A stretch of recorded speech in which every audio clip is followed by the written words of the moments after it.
Hi friends, welcome back to my YouTube channel study lover RB. ये हमारी vision IAS की test series चल रही है। इसमें हम कर रहे हैं हमारा टेस्ट नंबर 6315 और ये हमारा टेस्ट नंबर 6 है। लास्ट क्लास में हमने क्वेश्चन नंबर 18 तक कर लिया था। आज की क्लास में हम करेंगे क्वेश्चन नंबर 19 से स्टार्ट। तो चलिए हम अपनी क्लास स्टार्ट करते हैं। क्वेश्चन है हमारा 19। निम्नलिखित युग्मों पर विचार कीजिए। एक साइड संगठन है और दूसरी साइड इसके नेतृत्व करता है। तो फर्स्ट दे रखा है ईस्ट इंडिया एसोसिएशन। इसके नेतृत्वकर्ता कौन दे रखे हैं? आनंद मोहन बोस। तो ये फर्स्ट वाला गलत है। इसके जो ईस्ट इंडिया एसोसिएशन है, इसके जो नेतृत्व करता है वो कौन थे? दादा भाई नौरोजी थे, ना कि आनंद मोहन बोस। सेकंड दे रखा है पूर्ण सार्वजनिक सभा। इसके कौन है? M G Ranade. तो सेकंड वाला करेक्ट है। थर्ड दे रखा है इंडियन लीग। इसके दे रखे हैं के टी तेलंग। तो ये भी गलत है। इंडियन जो लीग है इसकी स्थापना 1875 में हुई थी और किसने की थी? शिशिर कुमार घोष ने, ना कि इसके नेतृत्वकर्ता के टी तेलंग है। वो कौन है? शिशिर कुमार घोष है। उपयुक्त युग्मों में से कितने सही सुमेलित है? तो इसका आंसर ऑप्शन है केवल एक सही सुमेलित है, सेकंड वाला।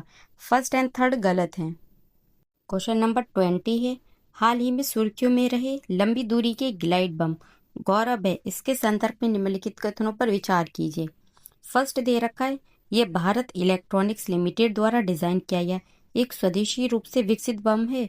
तो फर्स्ट वाला गलत हो गया है, क्योंकि इसका जो विकास है किसके द्वारा किया गया है? रक्षा अनुसंधान एवं विकास संगठन डीआरडीओ द्वारा किया गया है, ना कि भारत इलेक्ट्रॉनिक्स लिमिटेड द्वारा। सेकंड दे रखा है यह फोल्डेड पंखों, विंग्स और उन्नत मार्गदर्शन प्रणालियों से सुसज्जित है। तो ये करेक्ट है। थर्ड दे रखा है यह उड़ान के लिए प्रणोदन है, इसके लिए रॉकेट इंजन का उपयोग करता है। तो थर्ड वाला गलत हो गया, क्योंकि गौरव ग्लाइड बम में कोई प्रणोदन इंजन नहीं है। यह एक बिना शक्ति वाला उपकरण है जो वायुयान से अलग होने के बाद वायु गति के बलों के माध्यम से प्रवहमान होता है। उपयुक्त कथनों में से कौन से सही हैं? तो इसका आंसर ऑप्शन ए केवल एक सही है, सेकंड वाला। फर्स्ट एंड थर्ड गलत हो जाते हैं। क्वेश्चन नंबर 21 है। लखनऊ समझौता 1916 के संदर्भ में निम्नलिखित कथनों पर विचार कीजिए। इसमें फर्स्ट है भारतीय राष्ट्रीय कांग्रेस और मुस्लिम लीग दोनों ने राजनीतिक सुधारों की एक संयुक्त योजना प्रस्तुत की। तो ये करेक्ट है। सेकंड दे रखा है दोनों संगठनों ने मुसलमानों के लिए पृथक निर्वाचक मंडल के प्रावधान को अस्वीकार करने पर सहमति व्यक्त की। तो ये गलत है, क्योंकि यहाँ पे ये स्वीकार कर लिया गया था। स्वीकार करने पर सहमति व्यक्त हो गई थी। उपयुक्त कथनों में से कौन से सही हैं? तो इसका आंसर ऑप्शन ए केवल फर्स्ट वाला करेक्ट है, सेकंड वाला गलत है। भारतीय राष्ट्रीय कांग्रेस का लखनऊ अधिवेशन दिसंबर 1916 भारतीय स्वतंत्रता संग्राम के लिए एक अत्यंत महत्वपूर्ण था। इस अधिवेशन में दो ऐतिहासिक घटनाएं घटी। पहली क्या थी? कांग्रेस के दो गुटों अर्थात गर्मपंथी और नरमपंथी, इनके मध्य पुनः एकता स्थापित हुई। और दूसरा क्या हुआ? ये अधिवेशन प्रसिद्ध कांग्रेस लीग समझौते के कारण भी महत्वपूर्ण हो गया, जिसे लखनऊ समझौते के नाम से जाना जाता है। दोनों संगठनों ने अपने पुराने मतभेदों को दूर किया और सरकार के समक्ष साझा राजनीति मांगे रखी। क्वेश्चन नंबर 22 है। Low level transportable radar Ashwini के संदर्भ में निम्नलिखित कथनों पर विचार कीजिए। इसमें फर्स्ट है इसे केवल 30 मीटर की ऊंचाई तक के कम ऊंचाई वाले हवाई लक्ष्यों का पता लगाने के लिए डिजाइन किया गया है। तो ये गलत है, क्योंकि ये केवल 30 मीटर के लिए नहीं, बल्कि 30 मीटर से 15 किलोमीटर की ऊंचाई तक के कवरेज के साथ ये क्या कर सकता है? अपने हवाई लक्ष्यों का पता लगाने के लिए डिजाइन किया गया है। तो फर्स्ट गलत हो जाता है।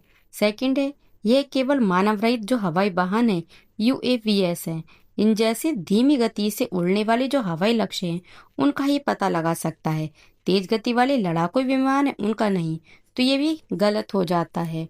यह सक्रिय रडार है जो तेज गति वाले लड़ाकू विमान है उनसे लेकर मानव रहित हवाई वाहनों और हेलीकॉप्टर जैसी कम गति वाले हवाई लक्ष्यों का पता लगा सकता है।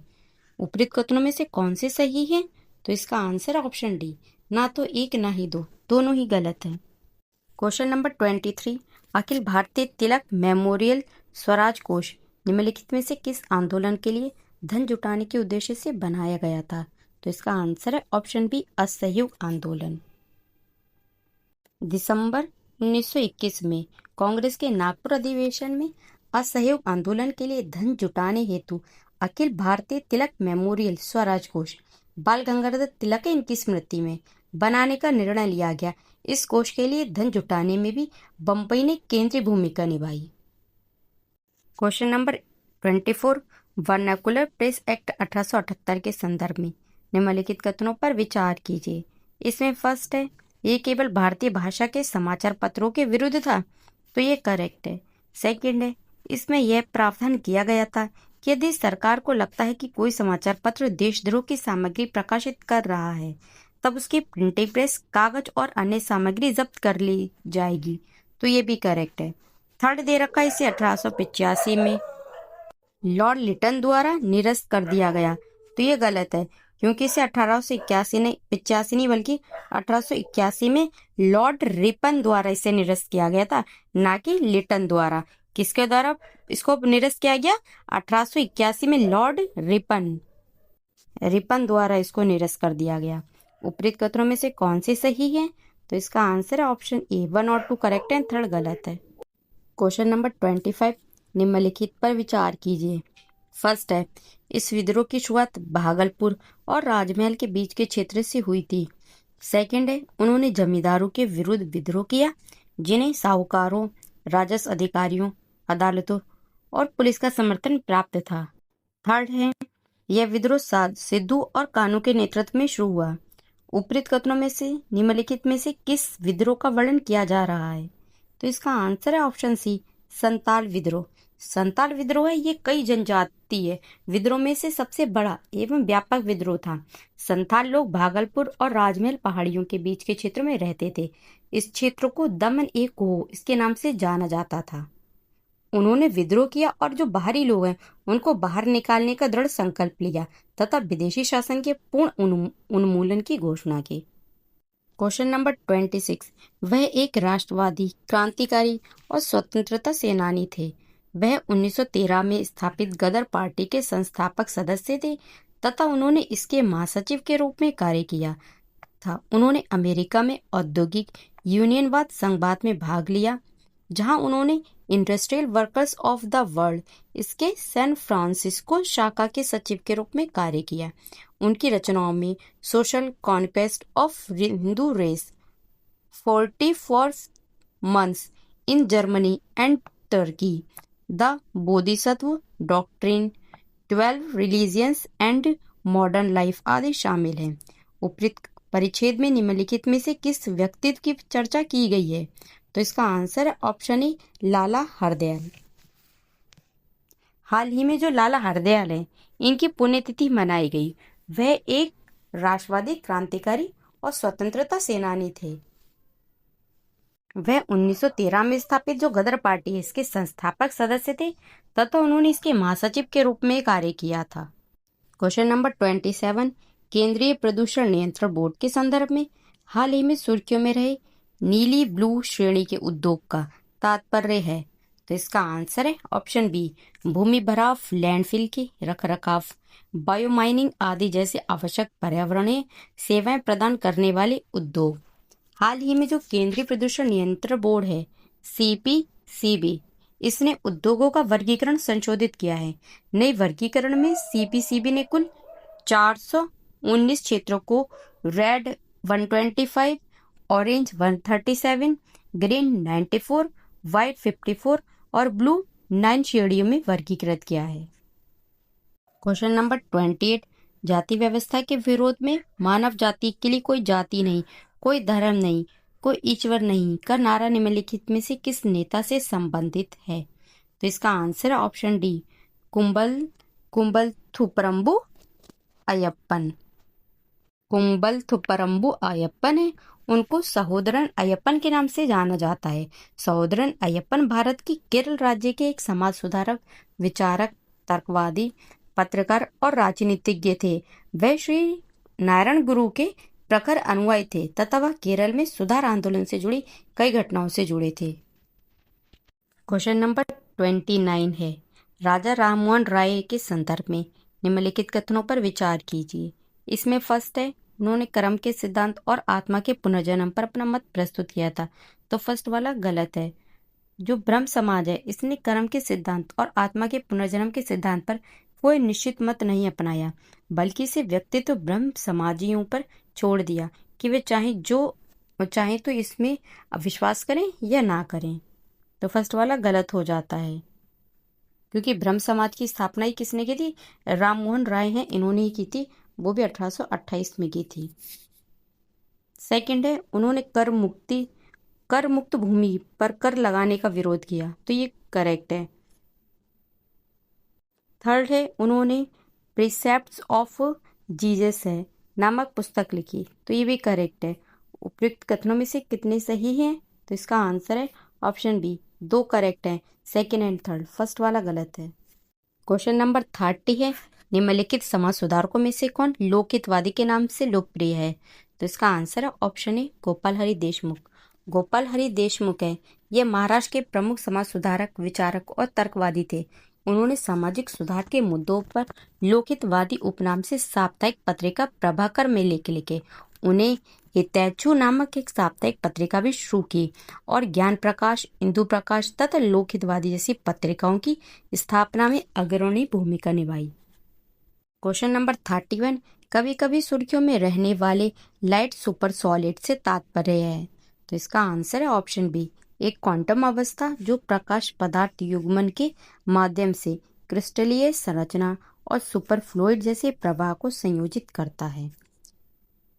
सुपर सॉलिड लाइट एक क्वांटम हाइब्रिड अवस्था है जिसमें प्रकाश फोटोन जब किसी पदार्थ जैसे कि एक्साइटोन इसके साथ युग्मित होता है तब यह एक आवर्ती क्रिस्टलीय संरचना का निर्माण करता है। इसके साथ ही साथ ये सुपर फ्लूइड जैसा व्यवहार, शून्य श्यानता भी प्रदर्शित करता है। क्वेश्चन नंबर 32, हाल ही में भगवद गीता और नाट्य शास्त्र को memory of the world register में शामिल किया गया है। निम्नलिखित संगठनों में से कौन सा memory of the world register का अनुरक्षण करता है? तो इसका आंसर है हमारा सी, संयुक्त राष्ट्र शैक्षिक, वैज्ञानिक और सांस्कृतिक संगठन यूनेस्को।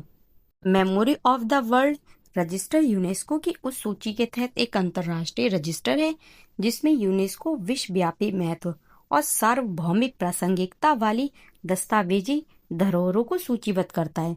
इसकी शुरुआत 1992 में की गई थी। क्वेश्चन नंबर 33 है, इवोल्यूशंस कार्यक्रम है, इसके संदर्भ में निम्नलिखित कथनों पर विचार कीजिए। फर्स्ट दे रखा है, इसे इलेक्ट्रिक वाहन क्षेत्र में नवाचार करने वाले स्टार्टअप्स का समर्थन करने के उद्देश्य से शुरू किया गया है, तो ये करेक्ट है।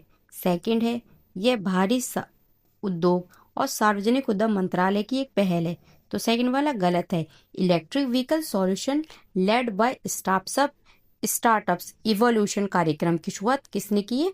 ये विज्ञान एवं प्रौद्योगिकी मंत्रालय के अंतर्गत विज्ञान एवं प्रौद्योगिकी विभाग DSTS के द्वारा की गई है, ना कि सार्वजनिक उद्यम मंत्रालय के द्वारा। तो उपयुक्त कथनों में से कौन से सही है? तो इसका आंसर है ऑप्शन ए, केवल फर्स्ट वाला करेक्ट है, सेकंड गलत है।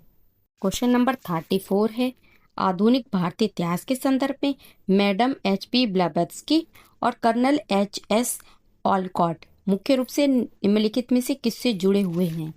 तो इसका आंसर है ऑप्शन सी, थियोसॉफिकल सोसाइटी की स्थापना से। क्वेश्चन नंबर 35 है, बंगाल की खाड़ी के तट पर स्थित इस शहर को 1639 में एक स्थानीय राजा द्वारा कंपनी को पट्टे पर दिया गया था। राजा ने भुगतान करने की शर्त पर ईस्ट इंडिया कंपनी को इस स्थान की किलेबंदी करने, इसका प्रशासन करने और सिक्के ढालने की अनुमति दी थी। उपयुक्त परिच्छेद में निम्नलिखित शहरों में से किसका वर्णन किया गया है? तो इसका आंसर है ऑप्शन डी, मद्रास। अंग्रेजों ने दक्षिण में अपनी पहली फैक्ट्री 1611 में मसूलीपट्टनम में स्थापित की।